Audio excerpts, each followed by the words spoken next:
बिस्मिल्लाहिर्रहमानिर्रहीम। अस्सलाम वालेकुम। Welcome to my class, welcome to my channel English grammar fun. आज का हमारा जो टॉपिक है ये वर्ब रेलिवेंट है। हम देख सकते हैं कि a verb can be categorised into two. एक है एक्शन वर्ब, इसको हम डायनामिक वर्ब भी कहते हैं, जबकि दूसरा है स्टेटिव वर्ब, इसको स्टेट वर्ब भी कहते हैं। ये दोनों वर्ब्स की जो टाइप्स हैं हम अपनी रोज़मर्रा ज़िंदगी में इस्तेमाल करते हैं, लेकिन आज के लेक्चर के बाद इंशाल्लाह आप इस काबिल होंगे कि आप इनको आइडेंटिफाई कर सकें कि दोनों में डिफरेंस क्या है और दोनों के इस्तेमाल में डिफरेंस क्या है। तो वर्ब को समझना किसी भी टेंस के लिए बहुत ज़रूरी है, तो इसलिए आपने लेक्चर को एंड तक देखना है ताकि आपकी अंडरस्टैंडिंग डेवलप हो, वर्ब के बारे में कॉन्सेप्ट क्लियर हों। तो इंशाल्लाह आज के लेक्चर में हम डिस्कस करेंगे कि वर्ब की दो टाइप्स, जिनको नॉर्मल आम रूटीन में हम एक्शन वर्ब और स्टेट वर्ब कहते हैं, उनको डिस्कस करेंगे। तो पहले हम एक्शन वर्ब, जिसको डायनामिक वर्ब भी कहते हैं, उसको डिस्कस करते हैं। ये कोई भी ऐसा काम, एक्शंस वी डू, जो भी हम काम करते हैं, किसी काम का नाम वो एक्शन वर्ब कहलाएगा। थिंग्स दैट हैपन, जो भी चीज़ें वकूअ पज़ीर होती हैं, वो भी एक्शन वर्ब की ही टाइप हैं। एक्शन परफॉर्म्ड फिज़िकली और mentally by a person, animal और थिंग, कोई भी काम जो कि हम जिस्मानी और ज़हरी तौर पे करें, ख़्वाह वो कोई इंसान करे, कोई जानवर करे, या किसी चीज़ से कोई काम सरजद हो जाए, तो हम उसे कहेंगे कि ये एक्शन वर्ब है। जो काम भी हम करते हैं, जो भी वाक़यात रूनुमा होते हैं, कोई भी काम जो हम जिस्मानी, फ़िज़िकली, मेंटली या ज़हनी तौर पे करते हैं, वो एक्शन वर्ब हैं। मिसाल के तौर पे let's take an example. We ate pizza, हमने पिज़्ज़ा खाया, पास्ट इंडेफिनिट की एग्ज़ाम्पल है, तो किसी एक्शन को बता रहा है जो कि हमने एक्शन परफॉर्म किया। सेकंड एग्जांपल है they play cricket daily, present indefinite है, डेली ने हमारी हेल्प की, ये प्रेजेंट इंडेफिनिट है, तो वो रोज़ाना क्रिकेट खेलते हैं, ये एक्शन वर्ब है, उनकी एक्टिविटी को बता रहा है ये सेंटेंस।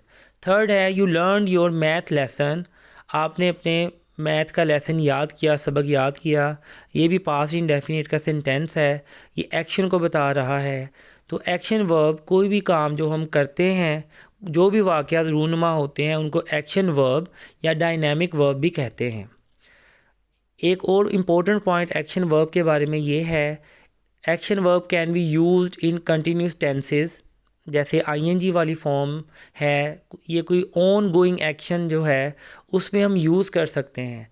एक्शन वर्ब को हम कंटिन्यूस टेंसेस में यूज़ कर सकते हैं। For example we are learning our math lesson, यहाँ आईएनजी जो है ये कंटिन्यूस को रिप्रेजेंट कर रहा है, तो हमने सीखा कि एक्शन वर्ब जो हैं वो कंटिन्यूस टेंसेस में यूज़ हो सकते हैं। दूसरी एग्जांपल में है we are cooking food. Next है जी स्टेट वर्ब, जिसको स्टेटिव वर्ब भी कहते हैं। ये नॉर्मली परमानेंट सिचुएशंस या स्टेट को बयान करते हैं।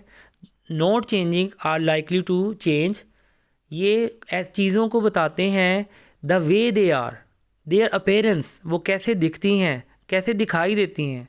स्टेट ऑफ बीइंग, उनके होने को बयान करती हैं। स्टेट वर्ब किसी भी चीज़ के होने को बयान करती हैं। जैसे मैं कहूँ आई एम अ टीचर, ये मेरी हालत को बयान कर रहा है। यू आर सिक, तुम बीमार हो। यू आर इल, तुम बीमार हो, ये हालत को बयान कर रहा है। यू आर हेल्दी, तुम सेहतमंद हो।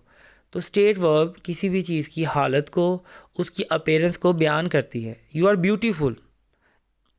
स्टेट वर्ब जो हैं ये इमोशंस को भी रिप्रेजेंट करते हैं, हमारे परसेप्शंस, हमारी सोच, हमारे रिलेशंस को, हमारी क्वालिटीज़ को। तो हमने दोनों स्टेट वर्ब और एक्शन वर्ब के डिफरेंसेस को देख रहे हैं।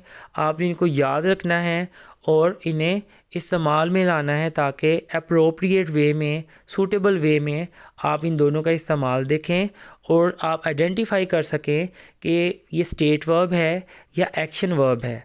ग्रामर को समझना बहुत ज़रूरी है। इंग्लिश स्ट्रक्चर ठीक होगा तो स्पोकन ठीक होगी, इंग्लिश ठीक होगी तो आपका रिटन एक्सप्रेशन ठीक होगा। सेंटेंस स्ट्रक्चर बनाने के लिए टेंसेस को समझना बहुत ज़रूरी है। टेंसेस के लिए हमें वर्ब की अंडरस्टैंडिंग बहुत ज़रूरी है। मैंने आपको पिछले लेक्चर में सब्जेक्ट वर्ब एग्रीमेंट के बारे में 2 सेशंस में बताया था। हमने कुछ हेल्पिंग वर्ब्स को भी देखा था और आज हमने देखा कि वर्ब की दो टाइप्स हैं, स्टेट वर्ब और एक्शन वर्ब। हम इनकी एग्जांपल देखते हैं स्टेट वर्ब की। He believes in comic stories.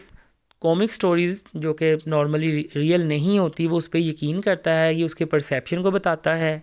I love grammar. मुझे तो वाकई ग्रामर से मोहब्बत है, मैं उम्मीद करता हूँ कि आप लोगों को भी हो जाए। तो ये रिलेशनशिप को बता रहा है। The rhinoceros weighs a ton. तो राइनोसिरोस गैंडे को कहते हैं, उसके वज़न के बारे में बताया गया है। तो ये यहाँ भी हम देख सकते हैं कि उसकी क्वालिटी के बारे में बताया गया है कि गैंडा जो है या हाथी, अगर हम एलिफेंट को देखते हैं, उसका वज़न बहुत ज़्यादा है, तो ये उसकी क्वालिटी है। तो हमने आज के लेक्चर से ये जाना कि स्टेट वर्ब और एक्शन वर्ब में क्या डिफरेंस है। मैं उम्मीद करता हूँ कि आप लोगों ने इस लेक्चर से बहुत कुछ सीखा होगा। अपने फ्रेंड्स और फैमिली में इस लिंक को शेयर करें ताकि बाकी लोग भी इससे सीख सकें। Stay tuned for more updates and subscribe my channel. Please like it, share it. अल्लाह हाफिज़।